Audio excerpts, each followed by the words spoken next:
Good evening and welcome back to Stadia Source, your number one source for news, reviews, and all that Stadia goodness. My name is Avery, and I've got a full house tonight for a little bit of a meta discussion on the week in Stadia. We had a big week, didn't we, guys? Sure did. Yep. So let's go around the table and say hi to everybody.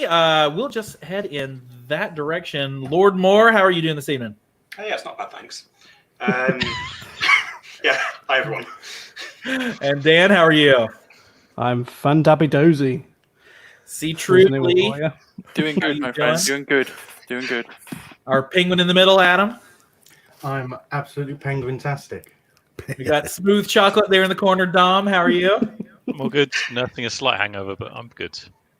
And you might have noticed a special face in bottom middle square there. It is a Rokk from StadiaRokks. How are you doing tonight, man? Hey, Avery, I'm absolutely amazing. Thank you very much. Thanks for asking me on, guys, by the way. It's always great fun to be on with you fellas. Yeah, we are excited to have you here. So just a quick welcome to everybody. If you're joining us tonight, we're going to have a fun conversation, but maybe a little bit of a serious conversation because it was a busy week in Stadia World this week with the Connect on Tuesday. And then all of the reaction to the Connect, which ran the gamut from super excited, that was probably on the low end of the curve for most folks, to kind of disappointed, to pretty darn disappointed at the top. And so tonight I thought we could take a few moments just to discuss on the round table, check in on our thoughts about the Connect and how we feel about it. And then talk a little bit about kind of the way that the community reacted this week. I wrote an article, if you haven't seen it already, StadiaSource.com, discussing kind of the problem that this week's Connect evinced for everyone, which was that we got a lot of speculation that happens, and that leads to some expectations that are not always properly managed, both by the community and also by Google, who definitely has some responsibility in all this. So I want to kind of talk about all that. But first, we've had the Connect that has kind of sat with us for a few days now, almost a full week. So I want to just kind of get folks' thoughts on, now that it's been a few days, how are you feeling about the information that we received at the Connect, the games that are coming out, and kind of how's it sat with you after a few days? And anybody can kick us off. I'll go ahead then. So I'll be honest with you. I didn't hype myself up too much for it in the first place. And I think a lot of it is down to the fact that obviously with us being a news website, we do a lot of digging and stuff as it is anyway. We find things that maybe we shouldn't find at those points in time. And that maybe we find something that looks like it's going to be pointing somewhere, and you can be quite convinced in your own mind that that's the way that it's going to go, and then all of a sudden news day comes and you don't get the news that you're expecting. So I've kind of learned through doing this to manage my expectations a lot more, but there may be people out there that haven't, you know what I mean, that haven't learned to do that yet. And I think you've got to be bitten a few times in order to kind of to know that, you know what I mean, it's that saying, isn't it, fool me once, you know what I mean, shame on you. So yeah, you know, the same. You've kind of got to be let down a few. you've got to be let down a few times first before you kind of think, okay, the next Connect, you know what I mean, I'm not going to fall for that again. So that's where I'm at personally, anyway. And I've kind of had the thought on that.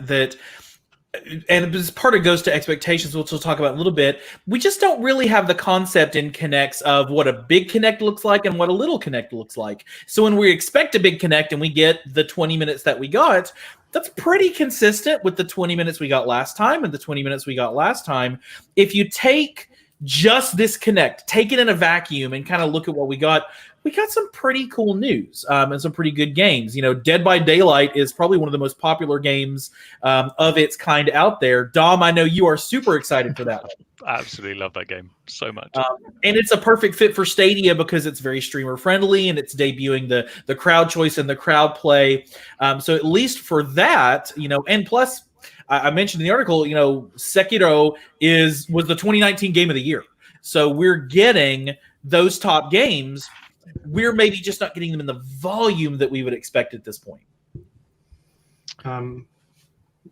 Go on, Dom. I saw you No, opening I up. just Go on. like I just go like this constantly in my like afterthoughts of the Connect. Like I was one of them people that I really got on the hype train, and I was just like, well, this is going to be huge.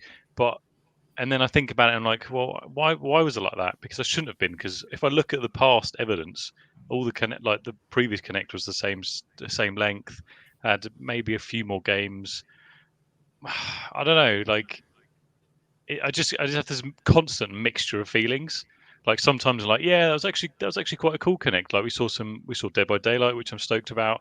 We saw Outcasters, which although on first look was like meh. The more I look at it, the more I think actually that's going to be a lot of fun, especially with playing with friends and with a group of people.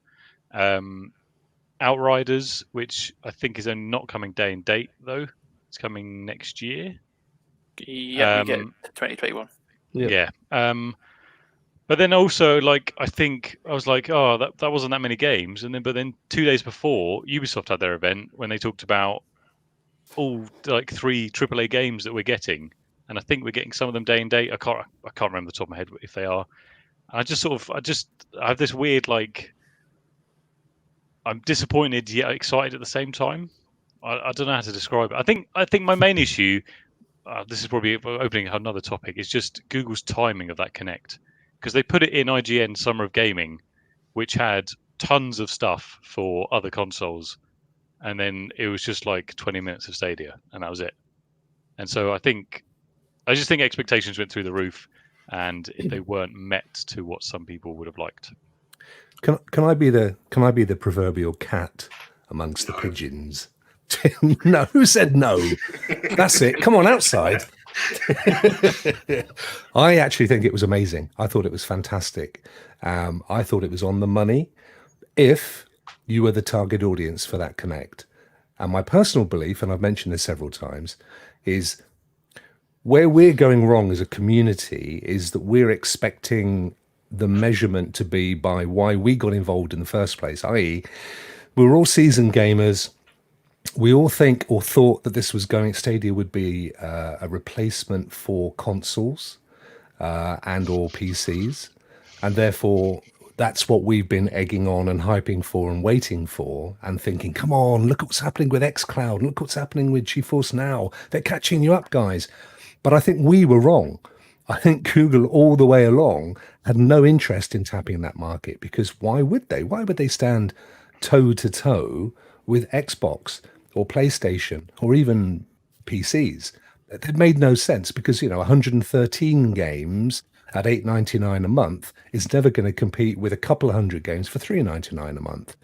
So the target audience, as far as I'm concerned, and I think this is playing out now, and more people are sort of coming to the realization, is that the target audience were super casual. They don't know what's going on in the gaming world. They are a step up from Candy Crush, Wii, maybe Switch, although I think Switch users are probably a bit more switched on, in fairness. But as far as not intentional, but as far as Google's concerned, is that's their sweet spot. They're trying to get to an audience that wants to game irregularly with complete loss of and lack of friction. Someone said to me today, well, I think it was on Brandon's show earlier, well, how does Shadow compare to Stadia if they're $12.99 a month? And I said, yeah, and clearly it's a really good deal that you can access games for nothing, but there's still friction there. It's, for me, the difference between an iPhone and an Android. If you want press a button, stuff just happens, you buy an iPhone, but you pay a bit more for it.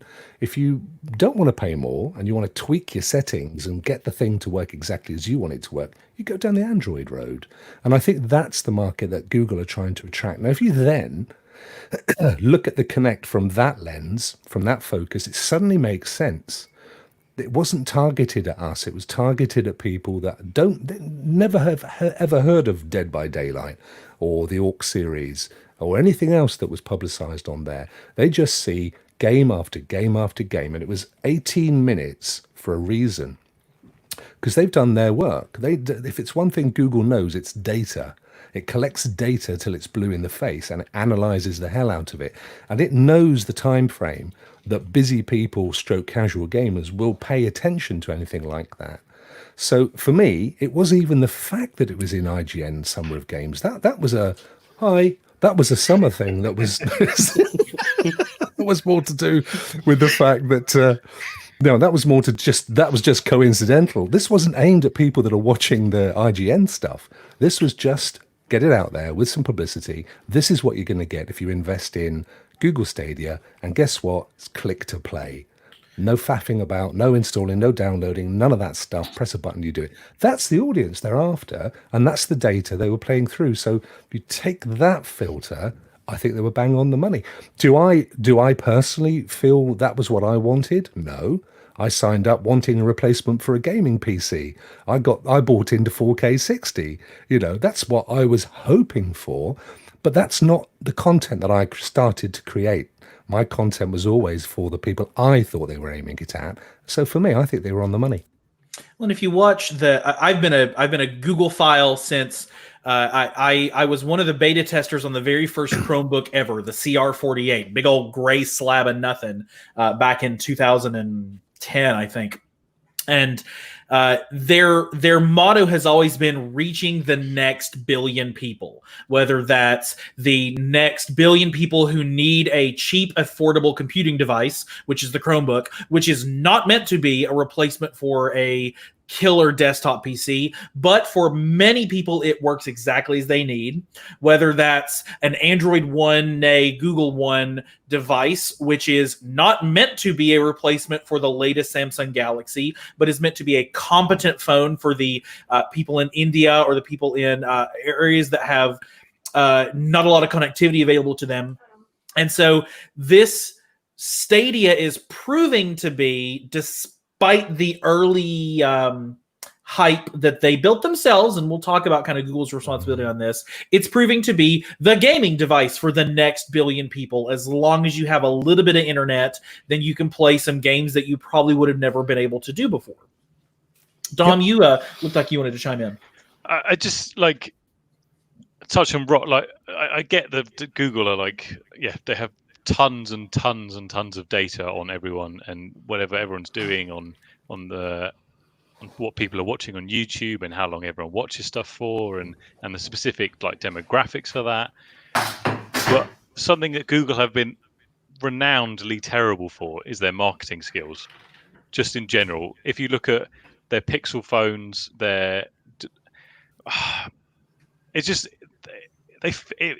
to me, it's almost like an arrogance. Like they just expect people to go out and find things out for themselves. I don't know. It's just I just find them that they just don't show off what Stadia could I'm just getting myself in muddle now. I don't know. No, I think it's a good point, and I hear what you're saying, Dom. I think also, because this is the space that I work in, the kind of web design and marketing and so on. So the thing that you have to bear in mind with Google is you'll never see them mainstream advertise, because that doesn't really work. What they do is find targeted advertising. So you'll be zipping down a page sometime, and they know that you've been looking at mobile phones. They've got a fairly good idea what your budget is, because they know the sorts of phones you've been looking at. They know that you're an Android user, because hey, guess what? They know that you're an Android user. So they'll target you specifically with a product. Will they put a big billboard up that says, hey, world full of DOMs, look at this amazing? No. So walking down the road, you think, God, you never see advertising from Google. They're shit marketers. But they're full on Brexit. They know exactly who they're targeting, and they're throwing that stuff at you. So it's a difficult one, because you do look around yourself and think, wow, why aren't Google saying more about Stadia? I think they are. They're just not targeting us because we've already got it. Which is easily, one of the things about Google's marketing techniques, Mystic Rain has a great point. They do make a search engine. So they do know the folks who are searching for gaming opportunities, including the folks who are not searching for PS4, Xbox, or PS5, and all of that. But I think part of it is, if you're Google, I was wondering, in America, we have a thing called the Ad Council, which is this big conglomerate marketing affair that does marketing for nonprofits. And a while back, they used to do a lot of marketing for milk. And I always wondered, who hasn't heard about milk? Is there anybody who doesn't know that milk is a thing and available? We've had similar. And it gets me to thinking that like those advertisements exist in a space where they are competing for eyes and dollars in a very crowded beverage market, let's say. For Google, it's PC, PlayStation, Xbox, Switch. That's it. They have 4 competitors, maybe. I would almost say their real competitor is the Switch because it's the secondary device for some people or the primary device for the low, I don't say low skill, but the the term lesser gamer comes to mind, but that sounds so mean. People who are not going that hard in the paint on those kind of things. So if that's who this is appealing to, then those are the folks who eventually, when there is just a controller and a game card hanging off the wall at Best Buy, and your grandmother goes in to find a new present for their grandkid, and they say, "Oh, Google made a game thing. I'm just going to grab this and give it to them." Eventually, that gets into people's hands in a way that ginormous radio and TV and digital advertising, you're just wading into a sea of existing juggernauts, and there's not a whole lot of room to make to part the waves there. Yeah, and I think the key thing as well is this: that whether I thought or we thought it was ever intended to be is irrelevant. I don't think now that Google ever saw Stadia as a replacement for existing platforms. I think they see it as a complementary application. It's an alternative. So Richard makes a point in the chat, which I just wanted to address, which was he says, I think it's the other one. Yeah. So they're so good that I've asked all my friends and nobody's heard of Stadia. Well, probably all your friends are on Xbox and PlayStation. They're not trying to get them to take Stadia up. That's not their audience. Their audience are people like my brother, for example, who used to have a PS2. Then he got a family and a job, and he's not been able to game for a few years now. And he's not interested in buying a PlayStation or an Xbox, but Stadia might be of interest to him. So they target him because he shows some interest in it. They're not, they do not see the point in trying to convince PlayStation 4 or 5, Xbox current gen, or the Series X into taking up Stadia, because they're going to be disappointed. It's not meant to be a replacement for those systems. It's meant to be complementary. You know what? I've got free Stadia and a couple of £2.50 games. I'm sat on the beach doing nothing. They've now enabled the mobile networks. I'm going to play some games on it. That's who they see their audience at. Not, I've got every console under the sun. I'm a huge PC gamer, and I'm getting Stadia because they get all the AAAs. They're slightly cheaper, and they're all 4K wherever I live. That's never going to happen. Do you think their end game is that? Yeah. The initial like, audience. at the moment, their initial is just the casuals will build slow momentum, and then eventually 2-3 years time, when we've got these big games coming out, let's target those. I think so, Dom. I think they will build up to where the market is predominantly all cloud, and then they'll have a proposition that they'll be able to feed into, because they do have ultimately one of the best networks for gaming. So they're in a good position. But they need to build that up and build momentum and build their name and build the audience up. So I think initially, yeah, and ultimately I agree. But we know from what Phil Spencer says that Microsoft are absolutely going to move full scale cloud in a couple of years. I'm sure PlayStation will do the same thing. This is their last hardware generation. They just got to deal with their audience gently. And why should Google educate them? Why should Google come in and spend hard-earned bucks to convince those people? And we've seen it. They are not moved right now to move to cloud. So that's not Google's job. Google knows that it makes far more sense for developers because there's zero piracy. It's so much easier to pull a game up into the cloud than it is to distribute it all over the world. So there's lots more profit in that situation. So they'll let the other performers, the Xboxes and the PlayStations and even the studios that are looking to build their own cloud networks, they'll let them do that hard work of educating the existing users, and they will build their audience from people who currently just go, yeah, my mate's got Stadia, cost him nothing, £2.50 to play, one hand clapping. I bought, it's great fun. Yeah. Boom. And then in 5 years, everyone else, and they'll just pick up where they left off. Yeah, and I think part of this, and I think is a good opportunity to talk about, kind of flip things around a little bit, to talk about kind of Google's responsibility here, particularly as concerns setting expectations. Lee, I know you and I have chatted, we've chatted on the podcast before about the starting gate of the teraflops and the 4K 60 being where the expectations started out not being set properly. Yeah, I mean, if Google's target audience wasn't PlayStation or Xbox gamers, then Google should never have compared specs with them, ever. They were advertising to developers. They should never. GDN. They shouldn't. No, but I'm talking about. I think it was E3 Connect last year, was it, when they put up the specs and they compared. I'll come back in a sec because I've got theories on that as well.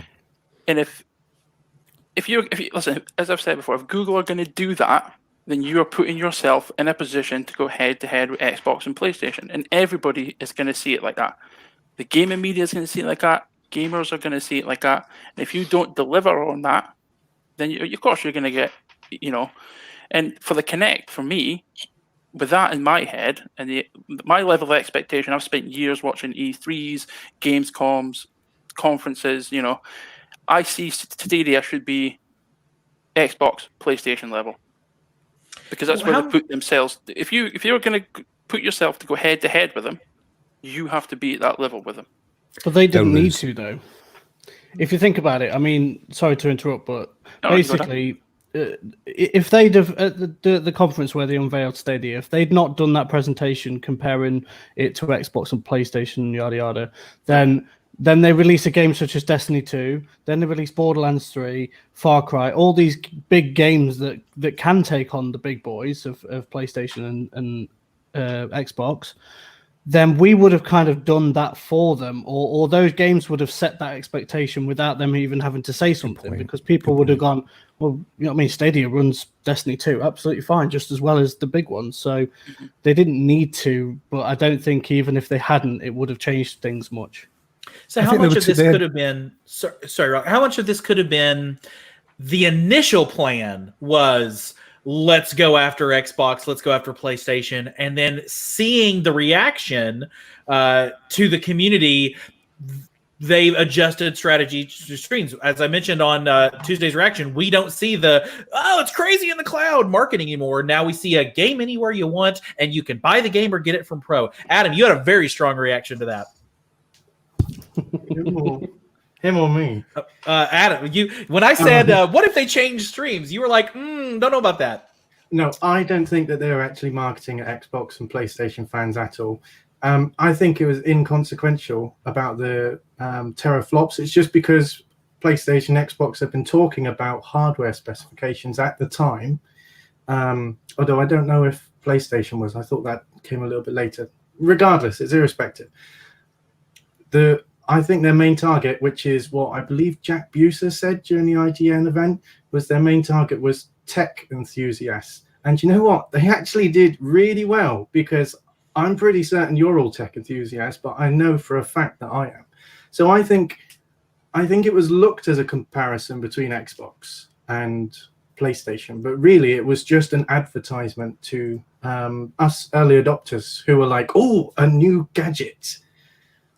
But yeah, you're right. Those are the two things. One was they needed to get an audience in order to gather data. They've actually said this. The first year for them was data gathering. So they needed to get people that were going to hammer the system and actually play the games, and not just pick it up, play one game and put it back in the box.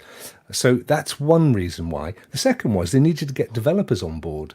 Now, they're not going to get developers on board saying we've got the same system as everybody else. It's not particularly brilliant. You can't do as much as you'd like to do with the games.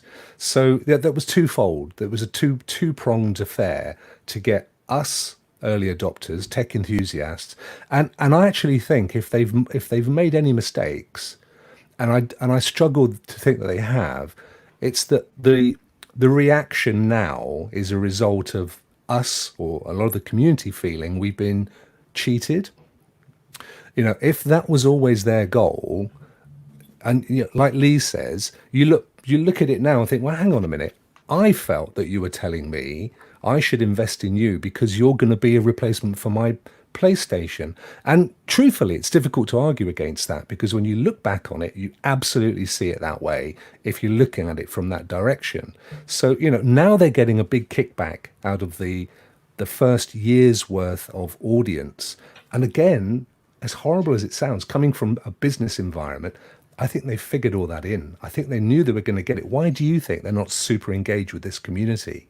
Because they're waiting to super engage with the actual community they're aiming at, who they're gradually building on board. And it feels wrong, because we feel like, you know what, we were your first guard. We should be treated differently. That's business. But I don't think that casual market engages. Like, they're not going to be the ones coming to Reddit. Probably not. Twitter. I agree. No, I agree with you, Dom. I don't think they'll ever expand their community in terms of socially engaging with them, because they don't. You're right. They pick it up.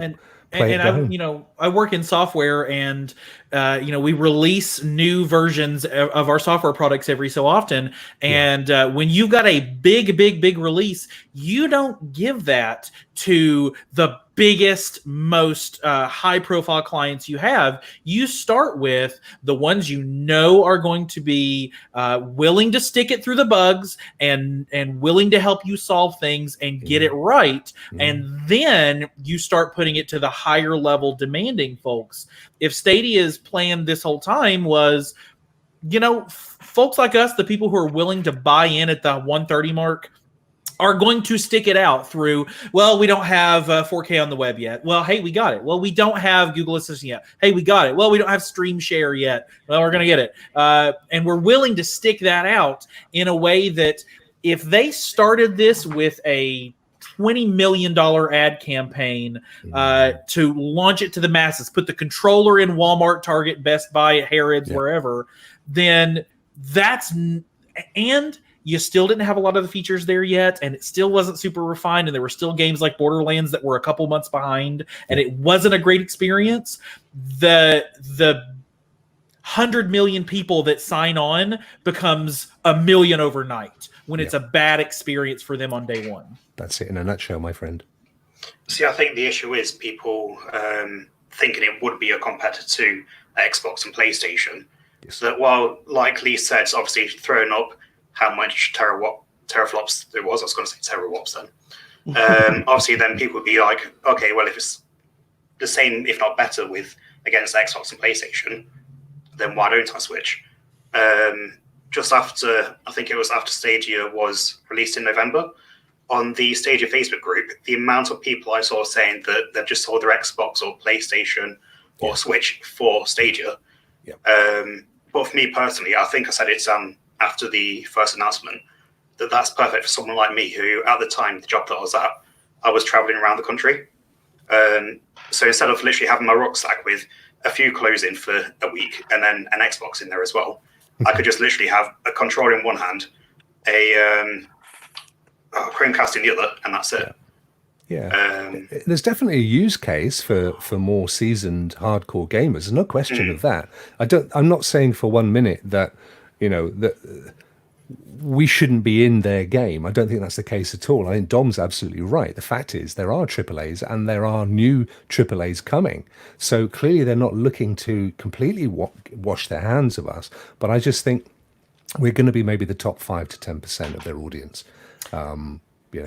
If we're ultimately we're the freshman class on this. So we have, it's a brand new building and we're the ones that have to smell the paint fumes and get there on this getting good. Which let's be honest, I love Stadia. I have played so many games that I've never had the chance to play before and am enjoying every single minute of it. But I also am that person, and y'all have seen my posts and my comments and my whatever, that I'm just giving them a bunch of leeway because I work in this business and I sort of know that it's just not going to be it's not going to be there for the first little bit of time. Where's your limit on that though? Like, is it a free pass permanently, or is it like they have this amount of time before, or they have so many mistakes before I start actually going, hang on a minute, this is just not acceptable anymore? Like, you've been doing this for 12 months, sort your stuff out. I look at this almost transactionally. I paid for my controller. I have 2 of them, in fact. And I buy this game and I play it all the way through. I buy that game and I play it all the way through. I buy that game, I get this one for free on Pro, and I play it all the way through.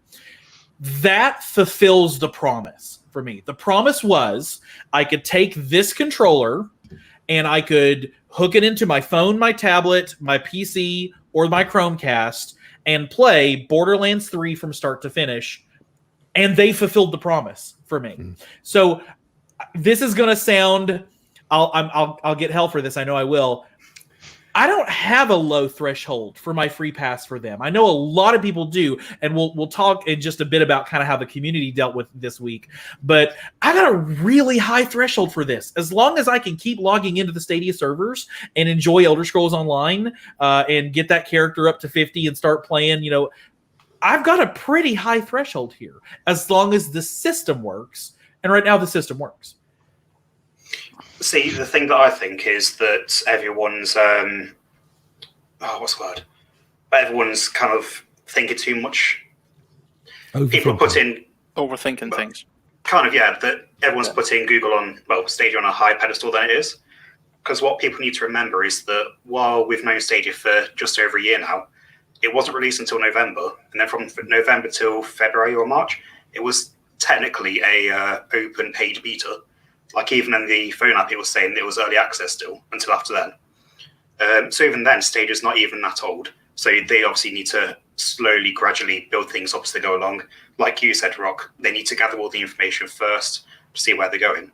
Obviously, they are going to end up going after PC and console in the end. And it's the same with Connect that just went.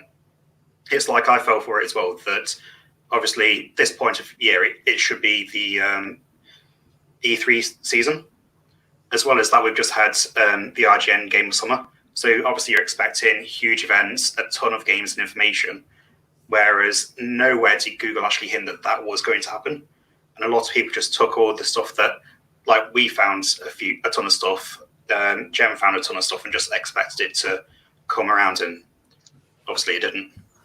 Do you think some of it's got something to do with the fact that, like, when Stadia was first unveiled, and I think they had one afterwards as well, where they had, the big conferences where they're all stood on stage and everything's flashy, and obviously then, the coronavirus hit, and then all of a sudden they've gone to, they've gone to digital only, and they can be done quite quickly because you haven't got to wait for the audience to clap and stuff like that, and and they've kind of crammed it all into this one little thing, and it's just not as flashy as having the big wigs at Google and Stadia stood on screen showing it behind them and stuff like that. I think that's probably underwhelmed it a little bit for us as well. There is a reason that comedy shows put a laugh track in, because if that, number one, it buys time, but number two, there's something about the communal effect. I don't know if y'all are Marvel fans, but we got back from our honeymoon the weekend that Endgame came out. So we're like, we're going to be on a cruise when Endgame is happening. We have to shut off all the communications because of no spoilers. And then we went to a theater and watched it 10 in the morning on a Sunday. But there were a lot of people in that theater, and everybody cheering and clapping and shouting made it feel differently. And if Google was standing on the stage in the White Room with the audience going nuts when Sekiro shows up, or when they talk about, and it's got crowd play, that makes for a different experience. Yeah. Mystic Rain is asking, where's the Stadia Source laugh track? If y'all start saying haha in the chat, don't do that. It'll spam the chat. I think if you'd have watched Endgame in your bedroom by yourself, it would have been a completely different experience. Yeah. And I'm sure I still would have loved it. And it's the perfect analogy for this. I enjoyed the Connect. Would I have enjoyed it more if it had been oh my God, it's Super Bomberman, situation? Probably, because there would have been some excitement, enthusiasm, and this is part of the Google problem of they didn't do it as a live stream. So there's not even the chat running by with everything kind of getting hypey. And anybody could have scrolled real fast. In fact, that's what we did when we were putting all the details. It was like skip 5, skip 5, skip 5 to get all of our. I played at 1.5 speed. I did just get it all through. Which even then, it's another perfect example of, well, if you can watch the whole thing on double speed, then it was 9 minutes long. And that even feels, if you're just used to doing that with YouTube videos, that's kind of part of the thing. The community reaction to the Connect this week was something else. In the immediate aftermath of the Connect, we all put up our reaction videos, and everybody, we had ours. All the major channels had theirs. Rokk, you had a reaction, and I've seen a whole bunch of folks in the chat. Eddie had a reaction, and Duncan had a reaction, and everybody had a reaction to it. And in the moment when we didn't get the cheers in the white room, I think it's safe to say that the average reaction was pretty negative. And some of that is because the hype train was out of control before this particular Stadia, fed by speculation.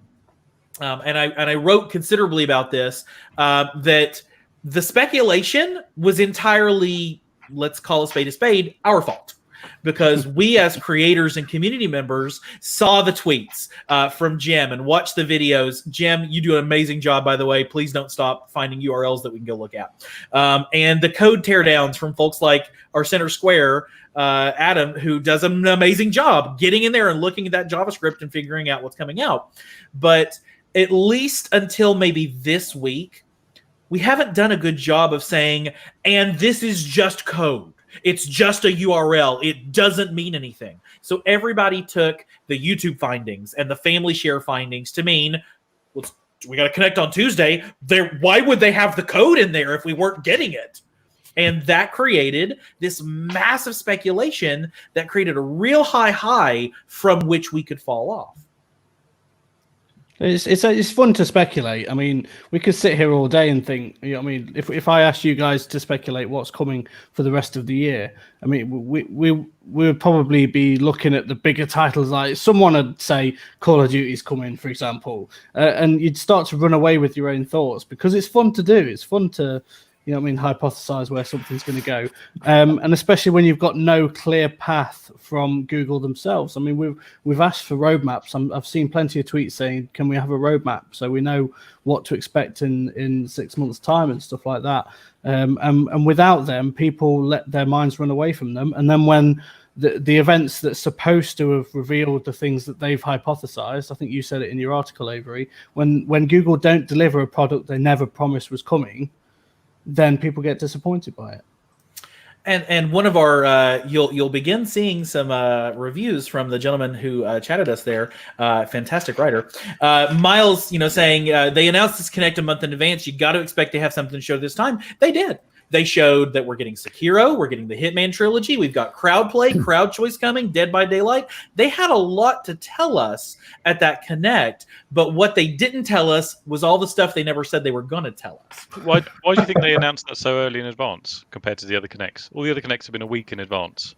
This one wasn't planned. They just said it's coming in the summer, later in the summer. They didn't put a date on it. They put a date back in June for this one. They announced this one 4 weeks in advance, whereas the previous one was 4 days in advance. I think they would have, because it was going to be part of the Summer Games Fest, I think they would have had a slot.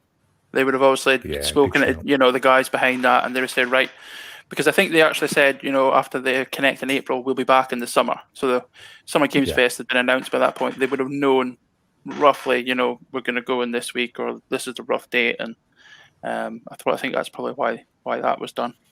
And it's the complete opposite of the Nintendo strategy, where you find out there's a Nintendo Direct coming in 10 minutes, and then they post the video. Yeah, it seems like there's going to be one tomorrow, apparently.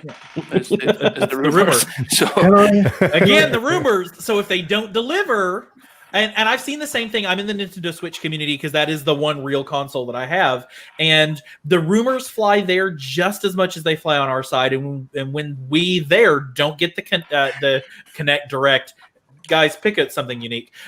When we don't get those, it's the same thing that happens. Well, where's the direct, guys? Where's the direct you never said we were having? And the same thing happens. Disappointment built off of nothing. Duncan has a good point in here as well. They announced very far in advance, and there were PlayStation events, Xbox events, and all this other stuff happening at the same time. So in a sense, whether or not they should have announced the Connect as small as it was, they really were going to be kind of scrapping for some attention this summer, even if it was the little attention that they got.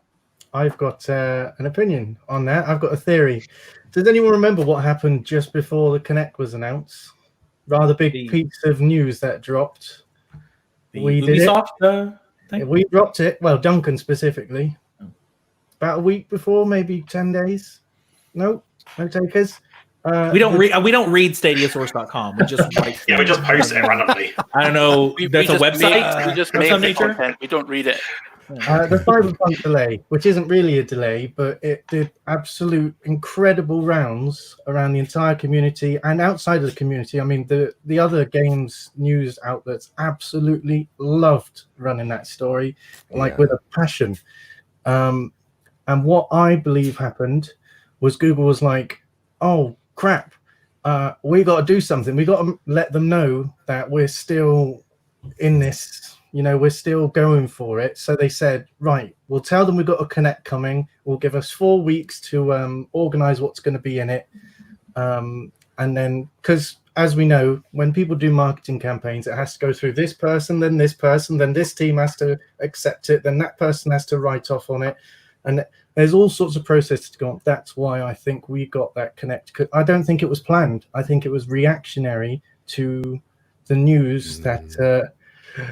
I'm not blaming Duncan specifically. I just saw it. You're right, though, Adam. And also, Antonio's just pointed out in the chat, and I was just literally going to say the same thing. When we did our reaction video last week, and she mentioned Cyberpunk, I think it was after we were live, we were all sat there thinking something very weird about how that was said.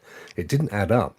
And Clive did a little bit of listening to it earlier with the old headphones on, and he said you can actually hear it was edited.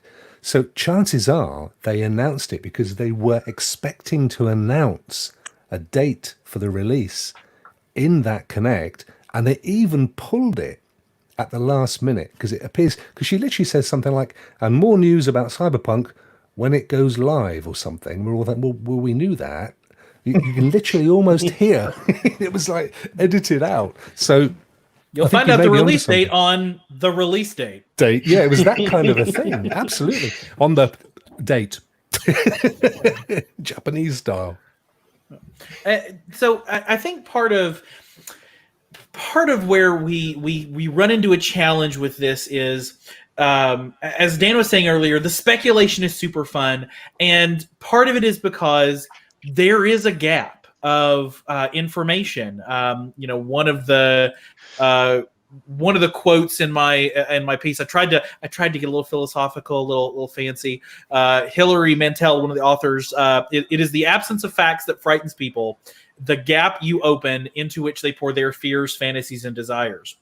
So at the beginning of the year, we had a roadmap. We were going to get 4 new features and 120 games. That's what they promised us. And slowly but steadily, they started delivering a little more games here and there. Nice, slow, steady curve. We got the assistant on the web. We got the 4K. We got those things. And now we're into summer E3 season. We're not hearing anything roadmap-wise. And out comes this announcement of a Connect where... well, it's summer. It's got to be big. And there's all these new features. We've seen the code, and it's all got to be super, super, super huge. And the hype and the hype and the hype and the hype. And then it didn't land.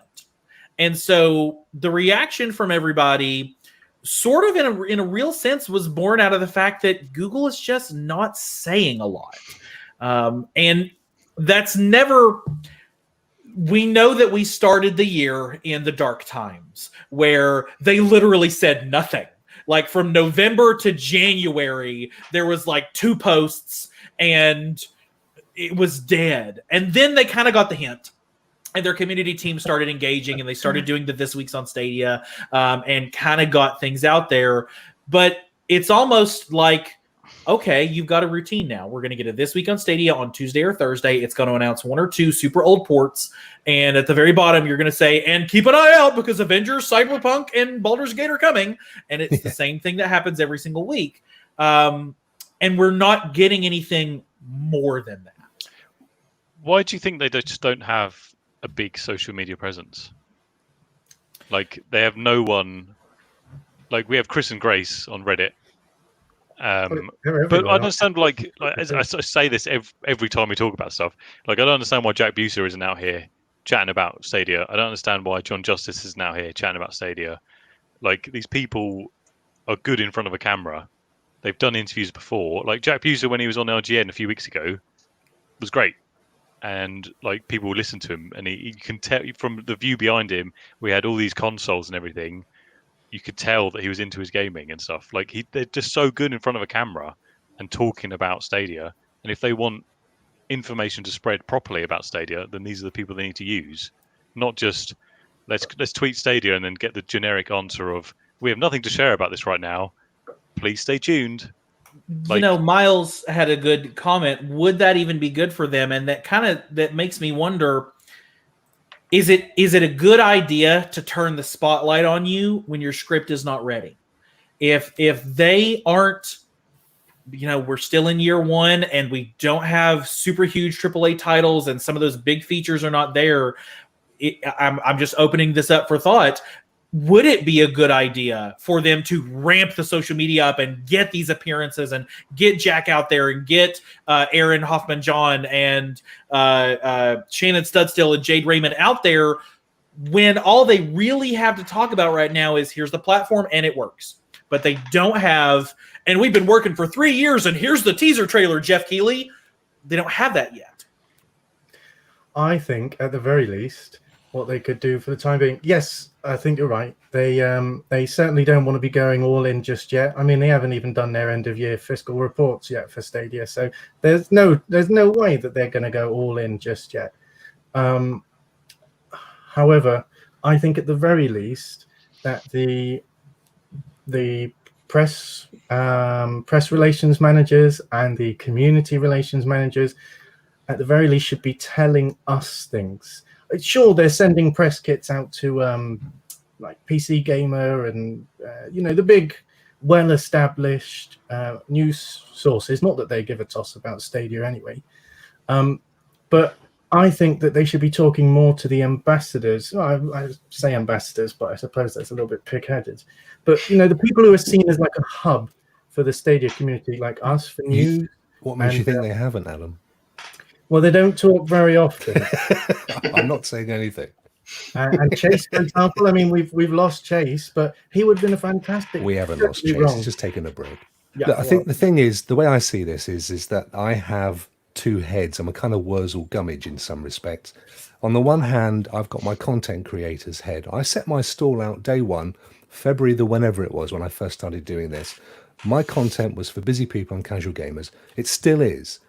That hasn't changed, and I still feel at this moment in time that's their audience. My other head, as a founder, as a user, gets as frustrated as the rest of everybody does, and I really want amazing features and I want it now and all that stuff.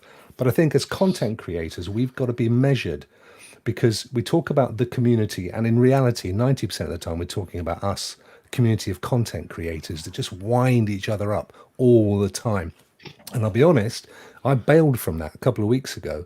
I mean, I love you guys to pieces. I don't think any of you were in my purge, but I did mute quite a few because you're hearing this echo chamber that isn't based on the reality of people that are actually using Stadia and who the audience that Google thinks it should be is. Therefore, we get in this void of hype. Why isn't it doing this? Why isn't it doing that? And you've got to kind of extract yourself and think, well, rationally, that's not what my audience cares about. My other friend, the content creator fella over here, he's super passionate about it. He's hyper emotional. He's not happy. I get all that, but that isn't their audience right now. I think. Sorry, I was actually just go ahead, Dom. Yeah, I was just saying, like, I think Rokk touched on something there about as a founder, like when Stadia first got announced, I told my friends, I was like, "Oh, this looks really cool," and I got so invested. And I'm just I feel so desperate to be like to be able to justify my defense of Stadia. Like, obviously the technology is great, it works. Yeah, we'll like Stadia, we'll play games on it, but like, it's just that I think the community is really just waiting for that like killer punch of just like, look, it really works. Like, it really can replace.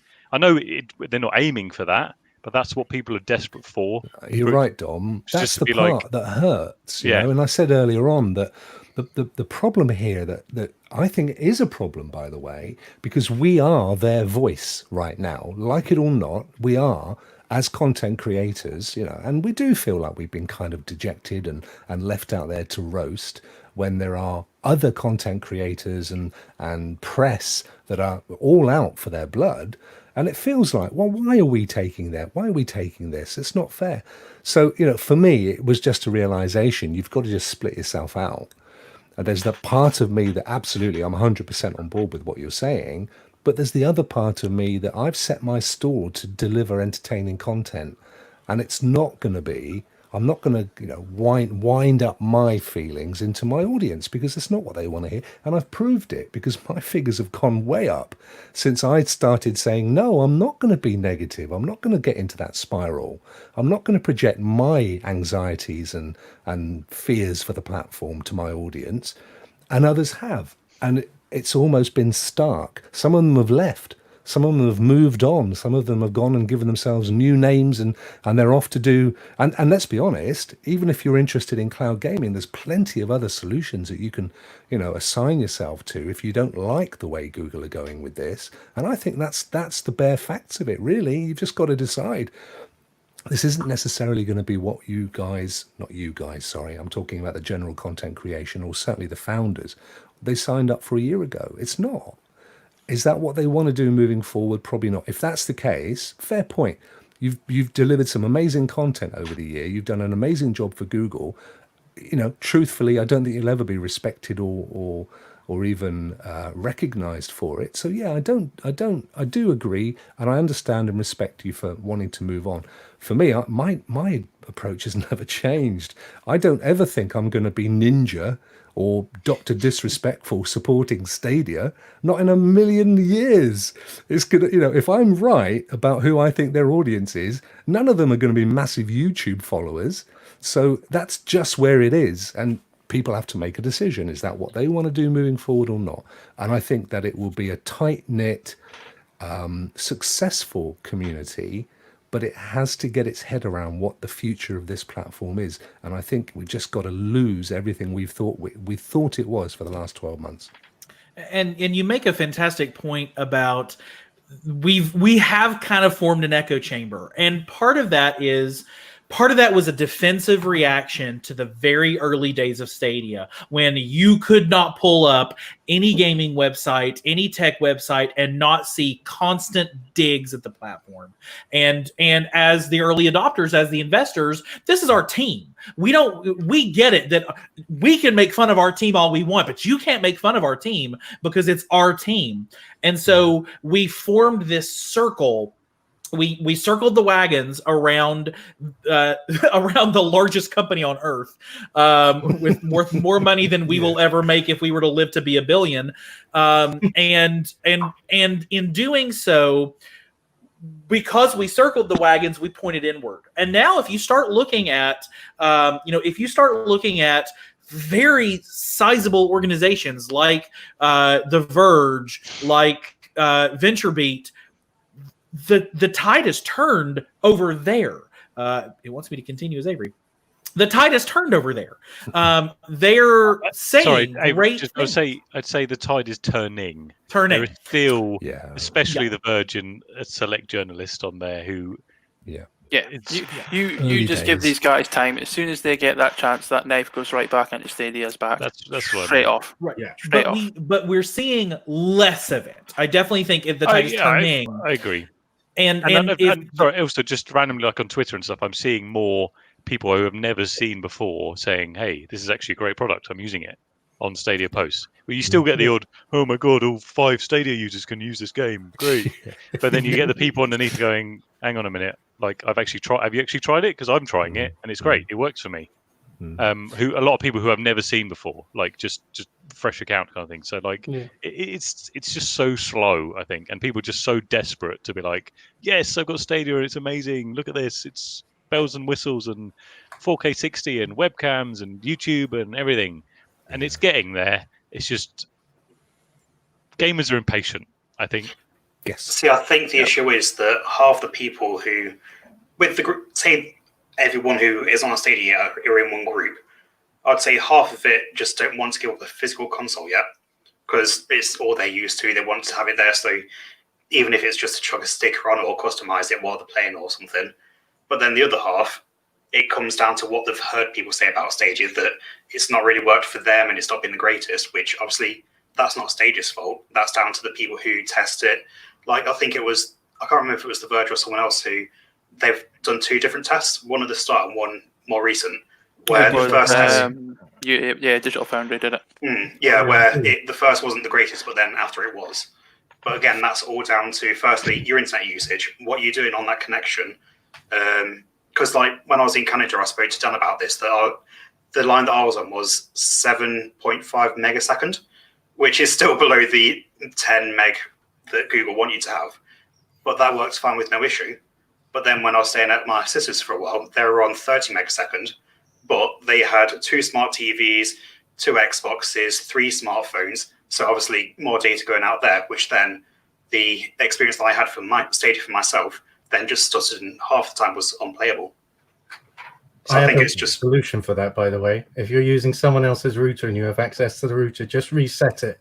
And then they'll all be going, what's going on? Turning their Wi-Fi off and on. And you'll be able to game for a little while with no interruptions. It's the 10.01. Never mind.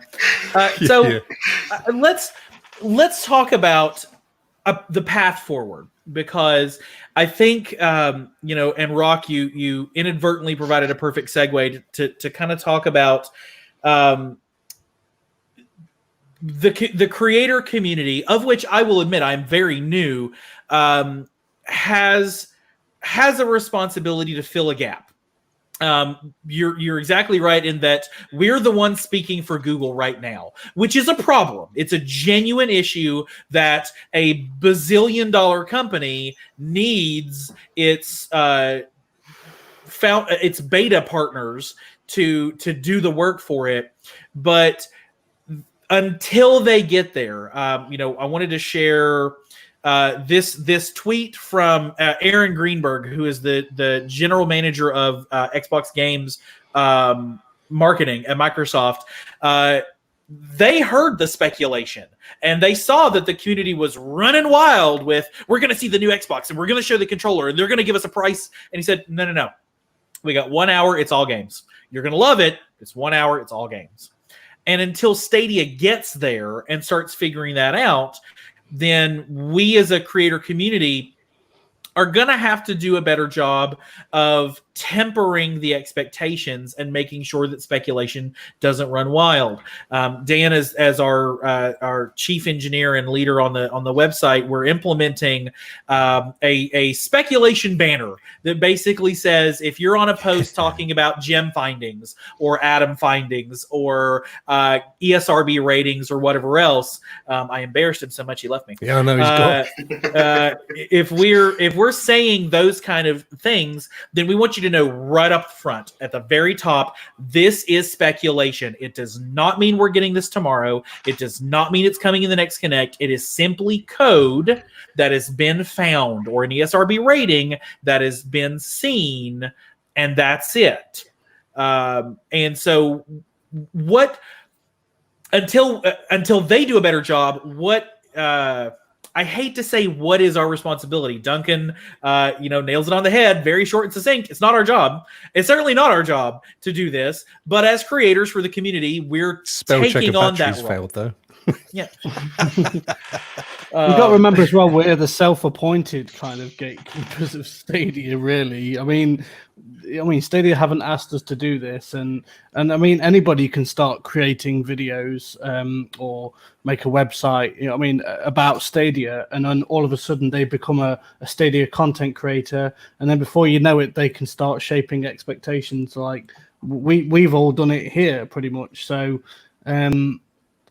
the problem is with that is that obviously Google haven't asked us to do this. Stadia have not asked us to do this, Exactly. and I think someone said earlier we're probably not going to get the praise or the credit that some of us might deserve later down the line when Stadia is a bit more successful. But we do it for the love and the passion. At least I do anyway. So I think it's got to be a balance though, because obviously you want to keep some like hype for the platform going. Yeah, you don't want it to be like, I found this, but it's just speculation. Don't get excited about it at all. Like, it needs to be that fine balance of, we found this, it's cool. Like, we should be excited for it, but just wait, be patient till they actually announce something about it. Considering how sparse the news is from Google themselves, I think just the fact that there is a new post with speculation in it is enough to raise the hype through the roof. I didn't get a chance to mention this earlier, but when you were talking about the reactions to the Connect, I didn't join in the predictions video. There are a couple of reasons why I didn't, but one of them for myself was because my theory about it being reactionary to the Cyberpunk news meant that in my head, I was already thinking we're probably not getting much. It's going to be rushed. I can't see how they can fill it with so much stuff. And that's why I didn't want to join it, because I didn't want, one of the reasons, I didn't want to be the negative one. I don't want to, I guess it's a bit like what Chase was saying. I don't want to be the one who isn't part of that echo chamber that we've all formed. Don't get me wrong, we've all become a part of it. Some of us have tried to move away from it and whatnot. But I didn't want to be excluded from it. So I just pretended that I didn't have an opinion. But yes, Google need to try harder. I was disappointed that they didn't prove me wrong with my low expectations. And I've said this before, that part of it is they have not defined, we're missing a glossary. They've not defined the terms yet. We don't know. We should know, but we don't know that Connects are just going to be 20 minutes long. That's how Connects are going to be. They're going to be small. They're going to be short, sweet. And then when they have something cool to tell us, they'll tell us it's bigger. We don't know that. If you look at when Nintendo announces a Nintendo Direct, a Direct Mini, or a Nindies showcase, you know exactly what you're getting. They will even tell us the Nintendo Direct this week is going to feature 20 minutes of Animal Crossing, and it's going to be an hour of everything else. And Google hasn't gotten the hang of that yet. Maybe they will. It'd be great if they would, but they haven't yet. So maybe if you're watching this, guys, come on. Just come on. As we've said, though, that is maybe because it's a new platform. They haven't ironed out these kinks yet. They haven't got a rhythm yet. They haven't. Maybe they don't even know themselves yet what the general standard for each Connect is going to be. But it's like you said earlier, Dom. How long do you give them to? That's what I mean. Like, but I was going to just say, like, as well. As long as they fail or win. What platform would you see a Connect come up? They talk about all these games, and then the very next day, be like, "Oh, we've got this new game for you, by the way. Here you go." With the Tomb Raider, Temple of Forest. Like, why wasn't that in the Connect saying, "Oh, this is live tomorrow"? I think if you think about Connects from now on as aimed at that audience that I defined earlier, you won't go far wrong with your expectations. If you think about the community blog as aimed at the community, guess what? Hint in the name, you won't go far wrong. That's where they're delivering the stuff that gets us excited. And it was within 24 hours. I actually said that in a tweet that day. If you want to know about new features, wait till the community blog comes out. Blow me, there it was. I think that's the definition now. Connect is aimed at new people that don't have Stadia, whether they're massive gamers or not. And the community blog is aimed at us. Now, I would much rather see more detail, big shiny videos, the Matrix stars brought in and the whole thing, but it ain't happening, not for us. Which is a shame. And I wanted to pull up. I had the thought about, like, as Dan said, they just don't know. They don't have their stream yet. Nintendo's first Direct was in October of 2011. They have done this many of them so far, like at least 6 to 8 a year. along with all these other channels and the Pokemon ones and the the minis and all that other stuff, they've had almost a decade to kind of get it in terms of how do you do community marketing that is not reliant on the giant stage presentations at E3. And Terza Reactor in the chat, I find it hard that when you launch new platform experience leaders, you can't copy what's being done. It doesn't matter. If you bring a brand new, I'm going to go back to my technical background. If you bring a brand new developer into the office, and this person they did 30 years at IBM, and they wrote half of Twitter, and they are incredible and amazing, and you sit them down in front of the keyboard with a software product they've never seen before in a language they do not code, it's going to take a while to get a handle on that. Now, they might get a pretty quick handle on it. Is it going to take Google 10 years to get the hang of what Nintendo and the State of Plays and the Game Showcase and all that are? I would certainly hope not. But you can't expect that Phil Harrison's going to walk into this multi-billion, trillion-dollar company and say, this is how we do it. This is what this all has to be from day one, and get this ship that is a very large ship to suddenly turn. But is that not what they hired him for? In all honesty, I think they hired him to steer the ship. Don't bring in someone not necessarily I think he's experienced to say, right, okay, Phil, you come in, but we're not going to use your ideas. No, but we'll I just think use our own. You're just a figurehead.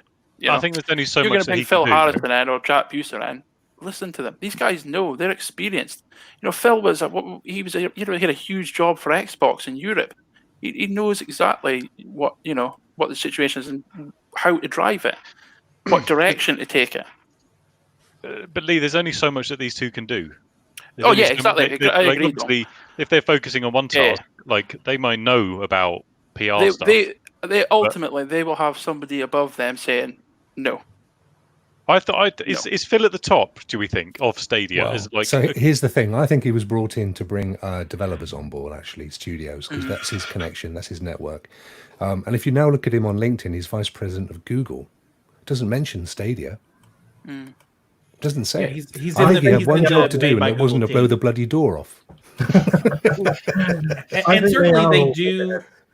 They are growing their library of people, their human capital of incredible people like Jade and Shannon Studstill, and then also the technical side folks that we've seen like Sergey and Aaron Hoffman-Job, and beginning that process such that it could very well be that the 2021 E3, knock on my fake IKEA wood here in front of me, is a real stage with real people on it, with real audience cheering and clapping, or at least 2022, 2023.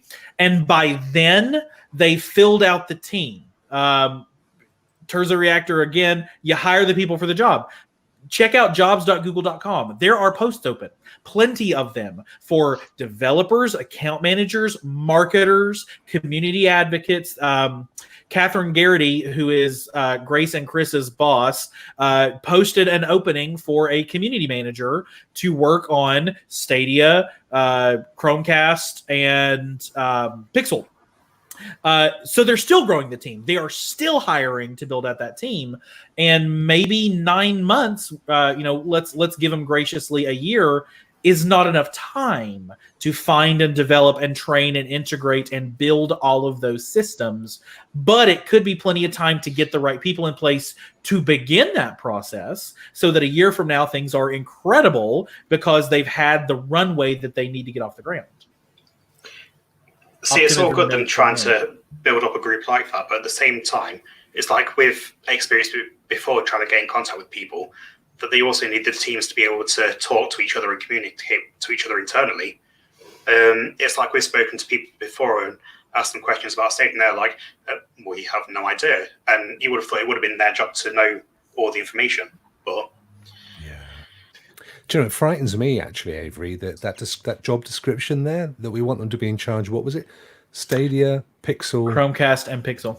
Right, that's like saying we want you to be marketing manager in charge of lingerie, vegetables, jeeps out the back, and plots of land we're flogging in Saudi Arabia. I mean, shit, they couldn't be more miles apart, could they? Community manager for Stadia, 1. Community manager for Pixel Books, 2.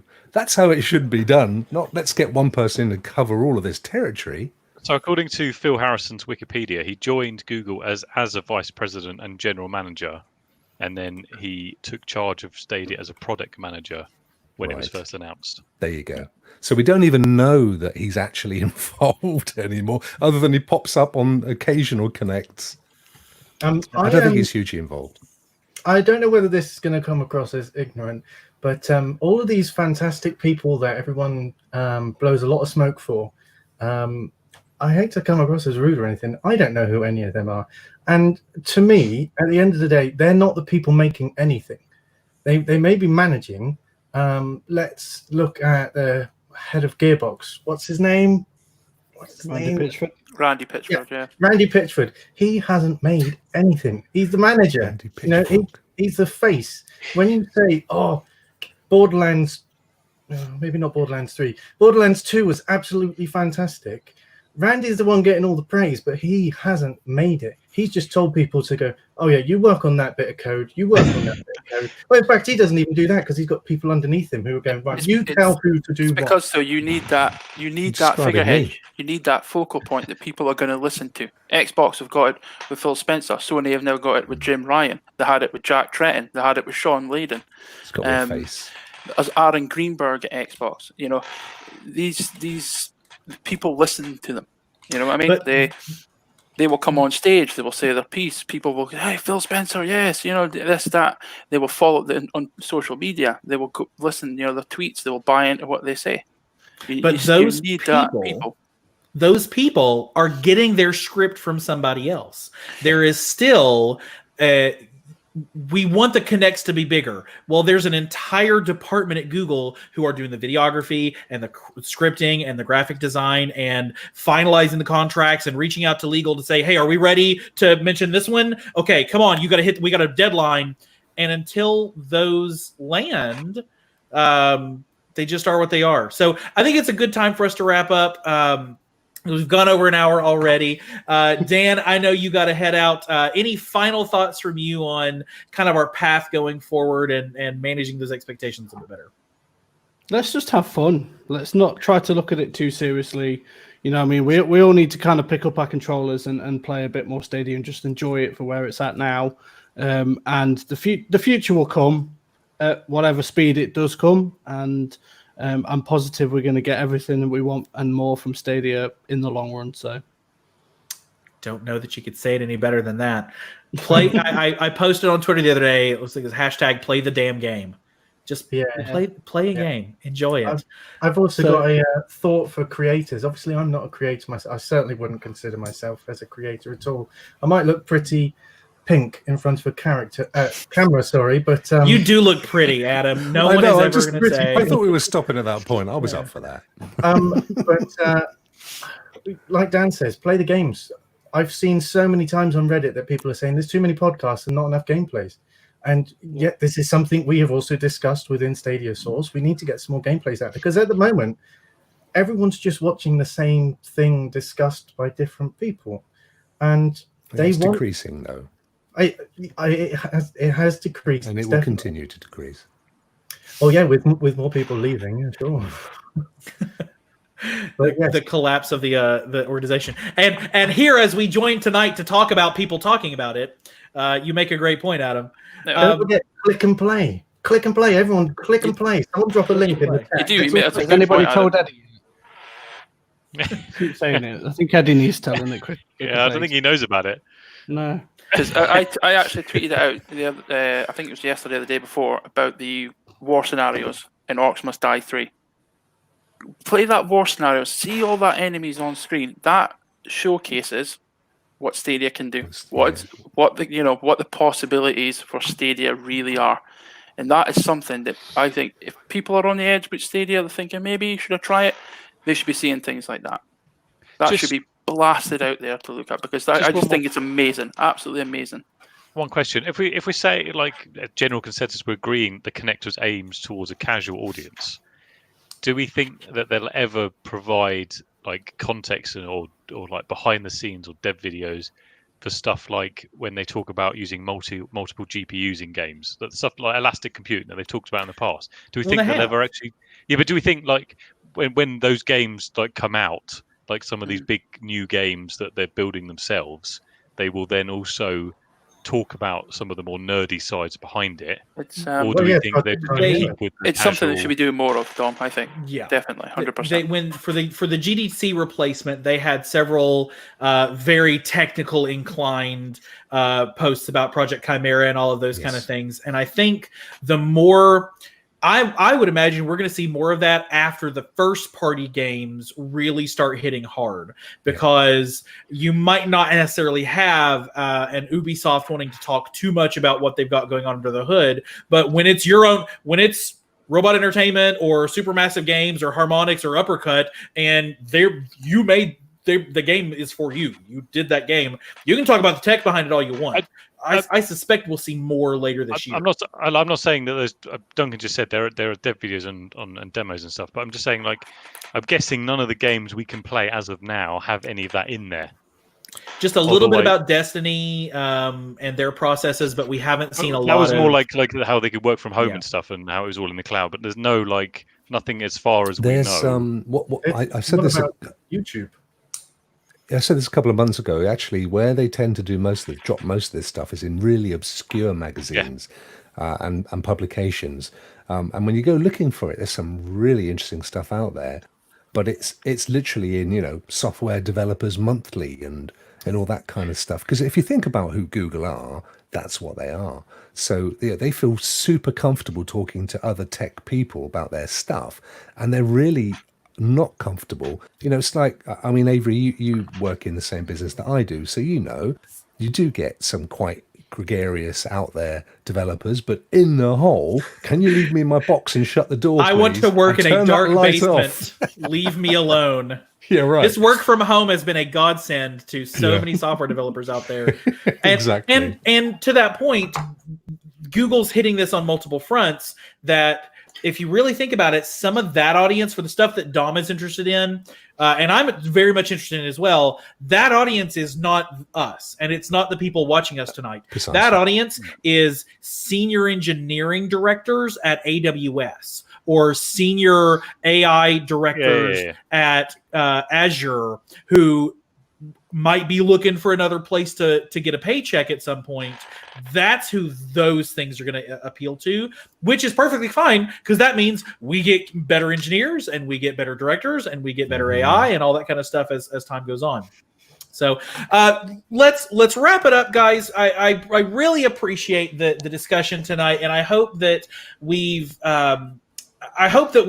not come across as preachy or anything to the community. We love being a part of this community. I've had a blast getting to know folks like Rokk and Chase and Megatron and all the creator communities have to offer. And what we're doing is important. It's certainly not our jobs, but we do fill an important role, just the same as Ninja fills an important role for Fortnite, and Dan TDM fills an important role for Minecraft, in that we are the people who are the advocates, showing everybody else this is fun, it does work, and it's wonderful.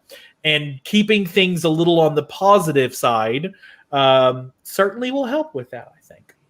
Any other final thoughts before we wrap up? I just want to say, go ahead and jump out quickly, if that's all right. So, thank you, Dan. Yeah, I've got things to attend to. Urgent.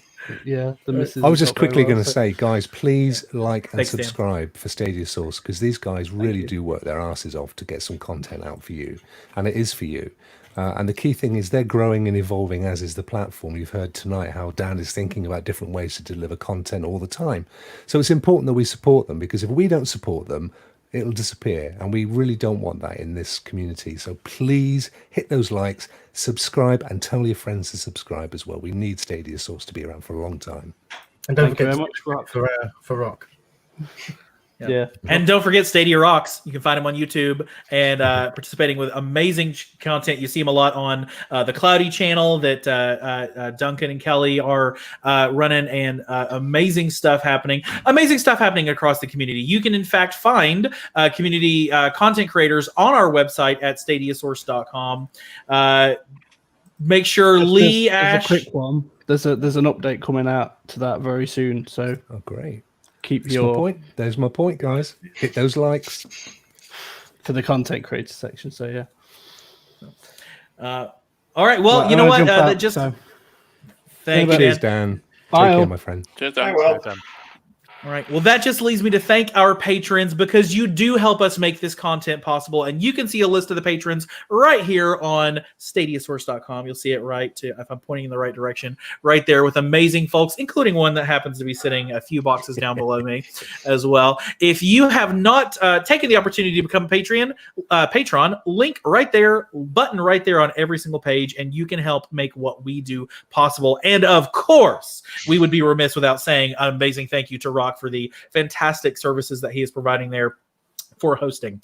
Rokk, you couldn't have said it better in terms of liking and subscribing. If you're watching us right now, please do us a favor and hit that like button down below. If you didn't know, there's all these YouTube algorithm things that care a lot about stuff like hitting that thumbs up button. So if you do that for us, it makes us happy, and it really does help. And while you're there, right next to it is a button that says subscribe. So please hit that as well, so that you can be alerted to the next time we do what we do here on the Stadia Source Round Table. You can catch us most Thursday evenings right here on YouTube. So if you hit that subscribe, you will get an alert letting you know when you can hear us chat about Stadia again. Ash, have a good night, man. I will. Just a quick one. If anyone does press the buy us a coffee, I will have it with milk and 2 sugars, please. Fantastic. I prefer coffee, mate, myself. Get that hot, smooth chocolate from Dom. It just sounds worse every time I say it. Dom, have a good night, mate. It's not sticking. Have a good night. Every single night. Adam, thank you for being here. Thank you. Lee, good as always. And of course, the man, the myth, the legend, Rokk. Thank you for joining us as our guest tonight. Oh, it's an absolute pleasure. I love being on shows with you guys. It's great. It gets the old stuff ticking around there. Fantastic. Well, thank you so much. For StadiaSource.com, my name is Avery. Thank you all, and have a great rest of your night.